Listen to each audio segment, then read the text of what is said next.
ગુજરાતને ચોક્કસથી વરસાદની અસરો થવાની છે, જેમાં સૌથી વધારે અસર છે એ દક્ષિણ ગુજરાતના તમામ જિલ્લાઓમાં જોવા મળે. 5 થી 7 દિવસ સુધી અલગ અલગ વિસ્તારોમાં વરસાદ પડશે.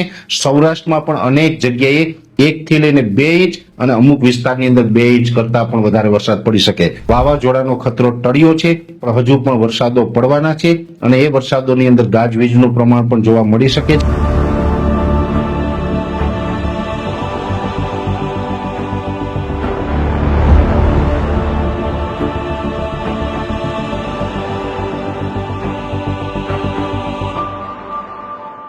રાજ્યમાં હવે વાવાઝોડાનો ખતરો નહિવત પ્રમાણની અંદર જોવા મળી રહ્યો છે, પરંતુ તેની સામે તેની અસરોના કારણે સૌરાષ્ટ્ર અને દક્ષિણ ગુજરાતમાં ભારે વરસાદ પડે તેવી શક્યતાઓ હાલ તો દેખાઈ રહી છે. જો કે શક્યતાઓની વચ્ચે હવામાન વિભાગે ગુજરાતના કેટલાક જિલ્લાઓની અંદર યલો એલર્ટ આપ્યું છે, તો કેટલાક જિલ્લાઓની અંદર ભારે પવન સાથે ગાજવીજ સાથે વરસાદ પડે તેવી શક્યતાઓ પણ વ્યક્ત કરવામાં આવી રહી છે. નમસ્કાર, આપ જોઈ રહ્યા છો ન્યૂઝ રૂમ ને આપની સાથે હું છું પ્રદીપ. રાજ્યમાં હવામાન વિભાગ દ્વારા આગામી 5 દિવસને લઈને એક આગાહી કરવામાં આવી છે, જેમાં 24 થી લઈને 27 મેના રોજ રાજ્યના અમુક વિસ્તારોમાં વરસાદને લઈને યલો એલર્ટ આપવામાં આવ્યું છે. દક્ષિણ ગુજરાતમાં, સૌરાષ્ટ્રમાં ભારે વરસાદની આગાહી કરવામાં આવી છે. જો કે ગાજવીજ અને ભારે પવન સાથે રાજ્યમાં વરસાદની આગાહી જે કરવામાં આવી છે, એ સિવાય પવનની ગતિ 50 કિલોમીટર પ્રતિ કલાક સુધી નોંધાય તેવી શક્યતા છે.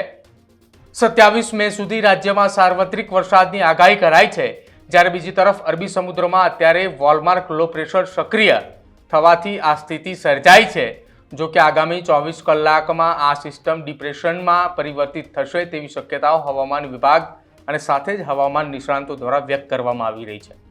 માછીમારોને આગામી 5 દિવસ સુધી દરિયો ન ખેડવા માટે સૂચનાઓ પણ આપવામાં આવી છે. જો કે જેટલા પણ માછીમારો દરિયાની અંદર માછીમારી કરી રહ્યા હતા તેમને પરત બોલાવવા માટેની હવામાન વિભાગ અને સાથે જ જે કોસ્ટગાર્ડ જે છે તેમના દ્વારા સૂચનો કરવામાં આવી રહ્યા છે.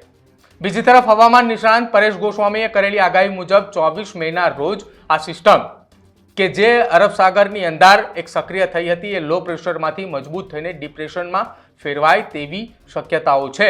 એટલે કે ગુજરાત અને મહારાષ્ટ્રમાં આવનારા સમયમાં મુશળધાર વરસાદ વરસી શકે છે. ખાસ કરીને મહારાષ્ટ્રના અનેક વિસ્તારોમાં ધોધમાર વરસાદ પડે તેવી શક્યતાઓ અને સંભાવના એ વ્યક્ત કરવામાં આવી રહી છે, જેમાં મુંબઈની અંદર અતિથી ભારે વરસાદ પડે તેવી શક્યતા હવામાન નિષ્ણાંતો દ્વારા વ્યક્ત કરવામાં આવી રહી છે. પરેશ ગોસ્વામીએ શું કઈ આગાહી કરી છે એ સાંભળો. પહેલા ખાસ કરીને આજની વાત કરવા જઈએ તો આજે ચિત્ર સ્પષ્ટ થયું છે. અલગ અલગ મોડેલોના આધારે જે અમારું જે પ્રિડિક્શન છે આજનું, એ મુજબ જોવા જઈએ તો અત્યારે એ સિસ્ટમ છે એ ઉત્તર તરફ અને ઉત્તર પૂર્વ તરફ આગળ વધી રહી છે.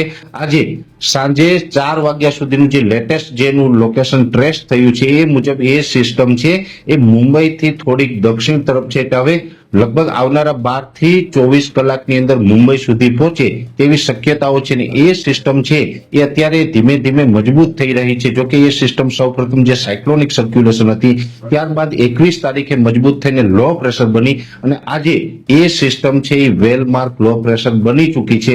બની શકે કે આવતીકાલે 24 તારીખે સાંજ સુધીમાં એ સિસ્ટમ વધારે મજબૂત થાય અને વધારે મજબૂત થઈને ડિપ્રેશન બની શકે છે. જોકે એ સિસ્ટમ છે એનું જે આપણે વાત કરી રહ્યા હતા કે મૂવમેન્ટ એટલે કે જે એનું આગળ ચાલવાની જે દિશા છે એ અત્યારે ઉત્તર પશ્ચિમ તરફ એટલે કે મહારાષ્ટ્રમાં મુંબઈ ઉપર થઈ અને ઈશાનના ખૂણા તરફ આગળ વધે તેવી શક્યતાઓ પ્રબળ છે.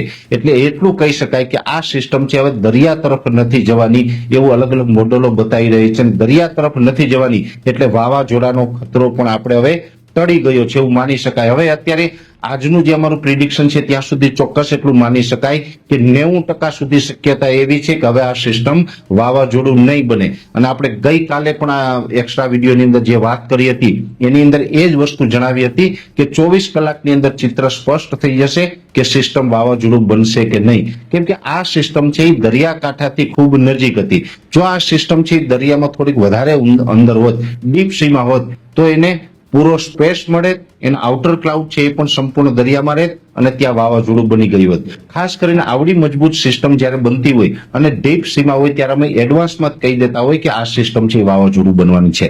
છતાં પણ આ વખતે અમે વાવાઝોડું બનવાનું સ્પષ્ટ એટલા માટે નહોતું જણાવ્યું કેમ કે આ સિસ્ટમ છે દરિયાકાંઠાથી ખૂબ નજીક હતી.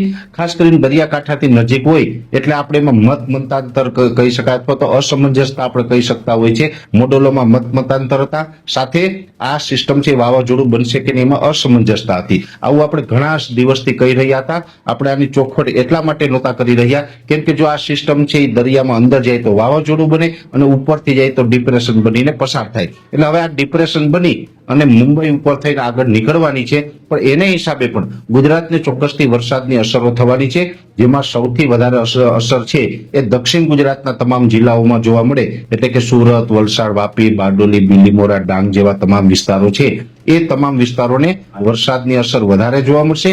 સૌરાષ્ટ્રની અંદર પણ જો કે આ વરસાદની અસર જોવા મળી શકે છે, પણ સૌરાષ્ટ્રની અંદર સાર્વત્રિક નહીં પણ ઘણા બધા વિસ્તારોને કવર કરી લેશે અને આ વરસાદો છે એ આજે જોવા જઈએ તો 23 તારીખ છે એટલે એક અઠવાડિયા સુધી 5 થી 7 દિવસ સુધી અલગ અલગ વિસ્તારોમાં વરસાદ પડશે. સૌરાષ્ટ્રમાં પણ અનેક જગ્યાએ 1 થી લઈને 2 ઇંચ અને અમુક વિસ્તારની અંદર 2 ઇંચ કરતા પણ વધારે વરસાદ પડી શકે. એટલે સૌરાષ્ટ્રમાં પણ આ અઠવાડિયાની અંદર મે મહિનાના છેલ્લા અઠવાડિયાની અંદર અનેક વિસ્તારોની અંદર કદાચ વાવણી લાયક વરસાદો પણ જોવા મળશે. એટલે સૌરાષ્ટ્ર અને દક્ષિણ ગુજરાતમાં વરસાદો થશે. એ સાથે મધ્ય ગુજરાતના જે ભાગો છે જેની અંદર આણંદ, નડિયાદ, ખેડા, વડોદરા અને અમદાવાદ સુધીના વિસ્તારો છે એમાં પણ હળવા સામાન્ય મધ્યમ વરસાદો પડે તેવું એક અનુમાન છે. એ સિવાયના બીજા વિસ્તારો છે એટલે કે પશ્ચિમ સૌરાષ્ટ્રના ભાગો હોય, દ્વારકા, પોરબંદર, જામનગર જેવા વિસ્તારો હોય એમાં ખાલી સામાન્ય છૂટાછવાયા ઝાપટાઓ નોંધાય. કચ્છમાં પણ એ રીતે ઝાપટાઓ નોંધાઈ શકે છે અને ઉત્તર ગુજરાતના જે તમામ વિસ્તારો છે, મહેસાણા હોય, પાટણ હોય, સાબરકાંઠા, બનાસકાંઠા હોય, વાવ-થરાદના વિસ્તારો છે, અરવલ્લીના વિસ્તારો છે, એ તમામ વિસ્તારોની અંદર પણ હળવાથી મધ્યમ ઝાપટા નોંધાઈ શકે છે. એટલે ઓલ ઓવર જોવા જઈએ તો હવે વાવાઝોડાનો ખતરો ટળ્યો છે, પણ હજુ પણ વરસાદો પડવાના છે અને એ વરસાદોની અંદર ગાજવીજનું પ્રમાણ પણ જોવા મળી શકે છે અને સાથે વરસાદ વખતે થંડરસ્ટોર્મ એક્ટિવિટી થાય એટલે ગાજવીજની સાથે પવનની ઝડપ પણ જોવા મળી શકે છે. એટલે વાવાઝોડું નહીં આવે પણ પવન સાથે હવે વરસાદની શક્યતાઓ રહેલી છે અને વાવાઝોડાની 90% શક્યતાઓ હવે ઘટી ગઈ છે. એટલે 90% સુધી એવું કહી શકાય કે હવે આ સિસ્ટમ છે એ વાવાઝોડું નહીં બને. વાવાઝોડું નથી બનવાનું એ એક મોટા અને સારા સમાચાર આપણા માટે ગણી શકાય, પણ ચોક્કસથી હજી વરસાદો છે એ નોંધાશે. દક્ષિણ ગુજરાતના તમામ જિલ્લાઓમાં સામાન્ય કરતાં વધુ વરસાદ પડવાની સંભાવના છે. જો કે વાવાઝોડાનો ખતરો એ ટળ્યો એવું માની શકાય, પરંતુ સૌરાષ્ટ્રના દરિયાકાંઠાના વિસ્તારમાં પણ હળવાથી મધ્યમ વરસાદની આગાહી અને ખાસ કરીને સૌરાષ્ટ્રના ભાવનગર, અમરેલી, ગીર સોમનાથ, જૂનાગઢ અને રાજકોટ જેવા વિસ્તારોની અંદર વરસાદની શક્યતાઓ છે.